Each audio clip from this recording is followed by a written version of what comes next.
So I read an article recently that I thought was interesting. So I do want to talk about that article. I'm going to leave a link to the full article down in the description below. But I wanted to talk a little bit today about workplace bullying because I think everybody has dealt with this in some form or another. Either they've witnessed it or they've been a victim of it themselves. And people may not realize that they're actually being bullied because it takes different forms. See, the workplace bully, they know that if they do anything physical to you, that they'll get in trouble. They know how to manipulate people. They usually have leadership on their side. First, let's define what workplace bullying is according to the article. It's essentially health-harming mistreatment. So that could be physical, but a lot of times in a workplace, it's mental. Intimidating, threatening, humiliating. Those are 3 characteristics of this. Next, let's go over the 4 types of workplace bullies. The first one they have listed is the screaming Mimi. This can essentially take the form of aggressive communication, angry emails, being aggressive when they talk to you, making you feel worried about your safety, essentially. Now, the next one, and I think this one is one of the more common ones, this is the constant critic. This is that person that mansplains to you, make you feel like that you're stupid, is always critical of everything you do. Always pointing out your mistakes, never pointing out anything good you do or just letting you be. There's always a problem. There's always something that you're doing wrong. You know, a cop can follow somebody around and eventually that person is going to make some kind of mistake. They're going to break some kind of law. You know, these critics, they will basically walk around and nitpick every single thing you're doing. They'll micromanage you and they'll make you feel like you're stupid. Everything you do is wrong. So the third one is the gatekeeper. Essentially, this is more like manipulation, withholding of resources. So it's really hard to go to a higher up or HR and say they're manipulating you and then really give specific examples, because it's really easy then for that workplace bully to go in because they're going to get both sides of the story and they'll make it sound like you're the bad guy. What they'll do is they'll use something similar to DARVO. Well, they'll deny that they're doing anything and they will point out more of your flaws, like from number 2, and then they will say that they're actually the ones having a problem with you, and the reason why you're going to HR is because you're being an upstart. The gatekeeper will give you the puzzle pieces but will not give you the puzzle box.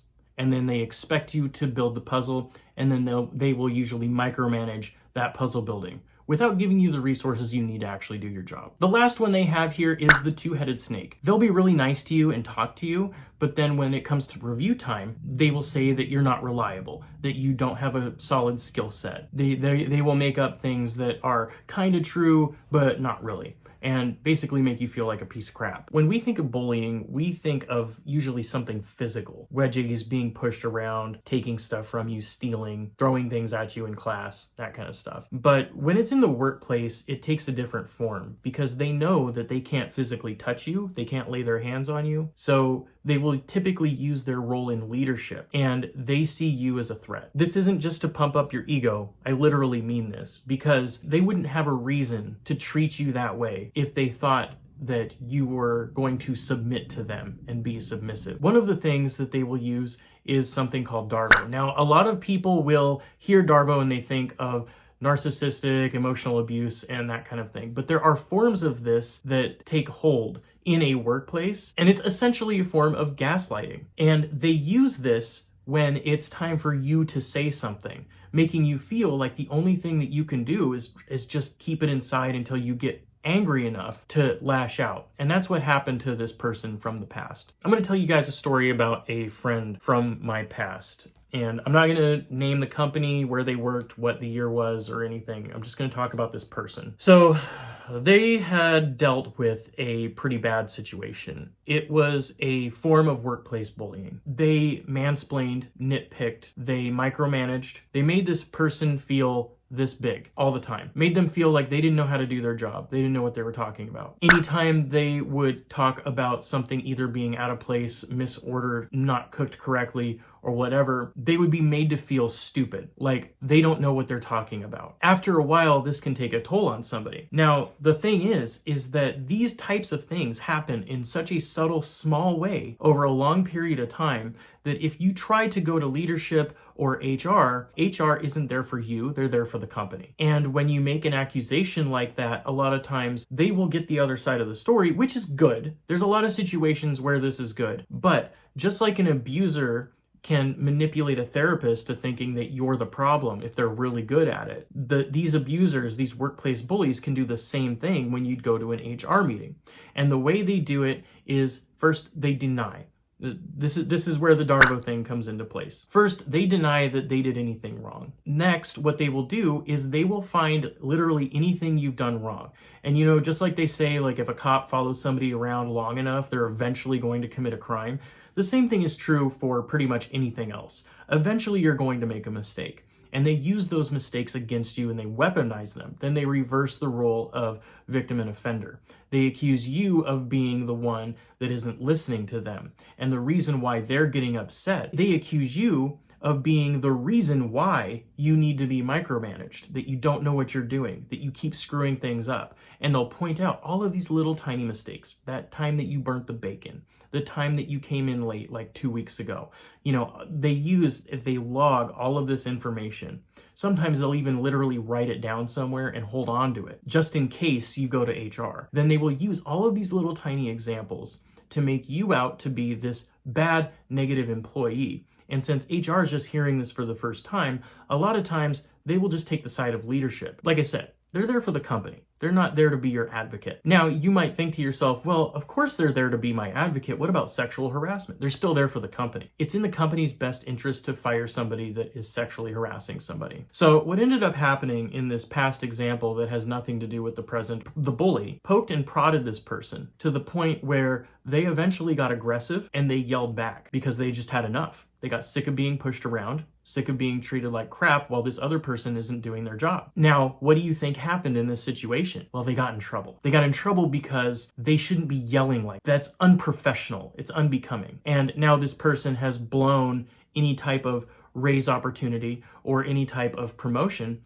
because this person got under their skin to the point where they eventually couldn't take it anymore and they lashed out. What makes this situation worse, this past situation, what makes this so much worse is that leadership were all friends. They all knew each other. Some of them grew up together and they had each other's back. So when you go to leadership, what ends up happening is they basically kind of help in a way because they don't want to believe that their friend would do such a thing. And they're honestly kind of pussies. They're soft. So you come to them and they only have soft things to say. They have general things to say. They don't help you. They have leadership's back. So when you have a complaint about one of them, you're just making it up. They gaslight you. So this is a really horrible situation to be in. And what I would recommend for anybody that has ever dealt with this, past, present, or if you deal with this in the future, I would start looking for another job because this is extremely toxic. This is extremely negative. And if it is like this for you, it's probably been like this for a while and nothing's going to change. You end up in a situation where this happens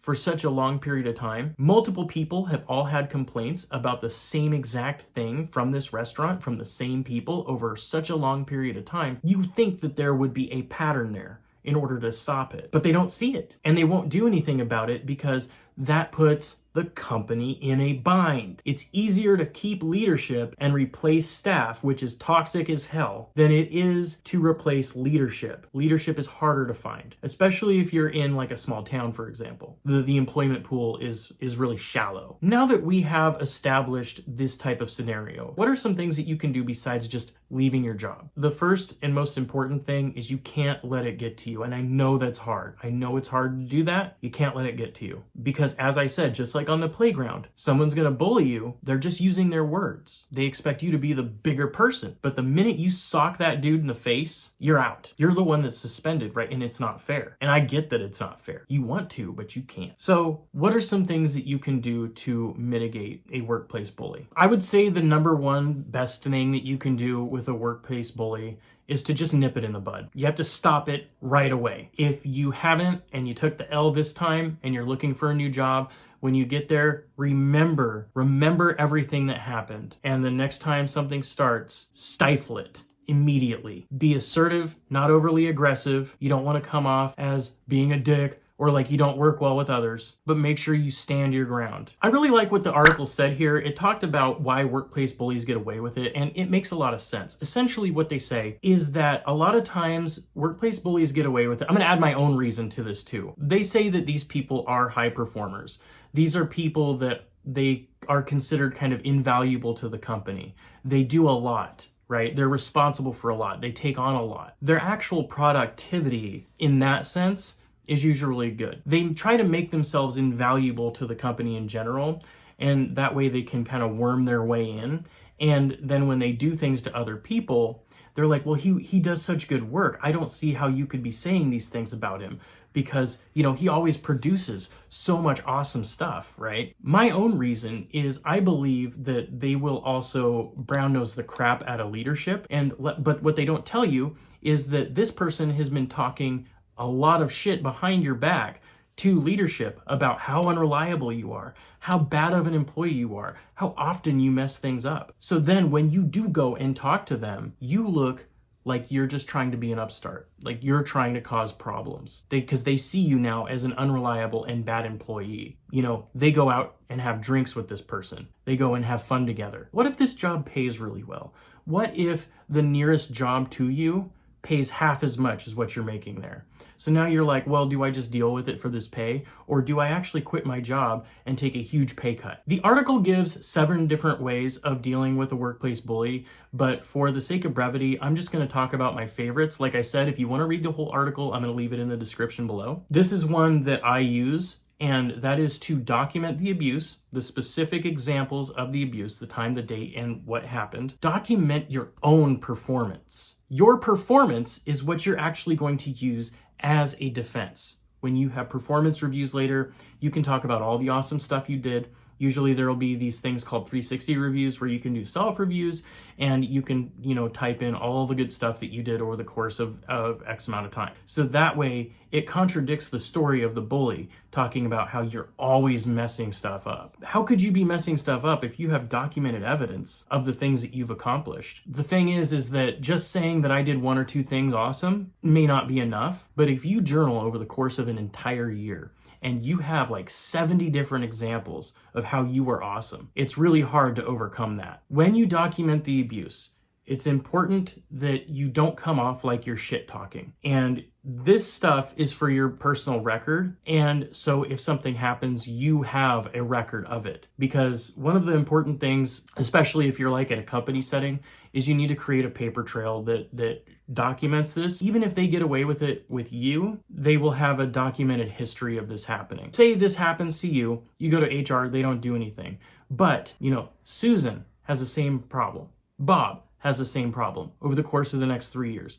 Well, this is documentation that builds up over time and builds a really good case for like, look, this person is obviously a problem. Anytime that you get emails or anything, hold on to all of this. You are not going to weaponize this information. This stuff is an absolute last resort. Why am I saying to not talk about the bully when you have meetings or whatever? You're not concerned with the time that, you know, whatever, Rachel or Paul or whatever was micromanaging you. You're concerned with the awesome food you put out, how you've never missed a day of work, how you handled really horrible situations, that night that you were on the line by yourself and you kicked ass. Unfortunately, a majority of cases will result the employee leaving their job. Whether that means that leadership has manipulated them to the point where they just leave, or they go and they find another job on their own and they go there. The way that you may deal with somebody out on the street is going to be different than how you're going to deal with somebody in a professional environment while also not sacrificing future job opportunities or future raises. Because, you know, unfortunately, this person from the past, this past experience, they got in trouble for the retaliation. The bully didn't get in any trouble. Now they're off somewhere else, but they're happy. And this other person is still stuck in this crappy mid-level position, and they're probably going to be there for the foreseeable future. They're not really good enough to run their own place.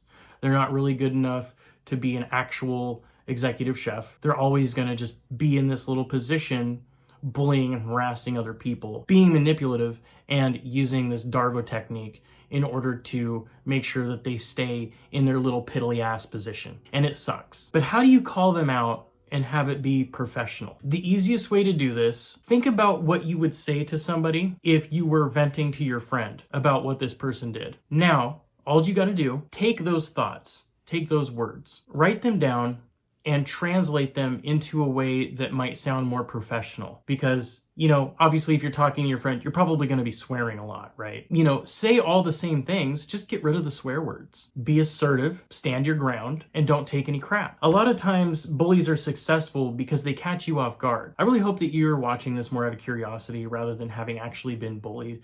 If you have been bullied in the past or presently, you know, it sucks. You know, and I wish I could tell you that every situation there's a solution that means that you get to keep your job and the bully goes away. But unfortunately, a lot of times the good guys don't win, and it's unfortunate. Remember that these people might be in charge of you in a professional setting, but you guys are equals. You're both human beings, and you both deserve respect. And you deserve respect. Respect should be freely given by default. Disrespect should be what is earned. Anyways, I hope you guys have an awesome day. Let me know about any questions or comments that you have on bullying. If you read the article, let me know what you think. But otherwise, y'all have an awesome day, and I'll see you on the next one. Peace.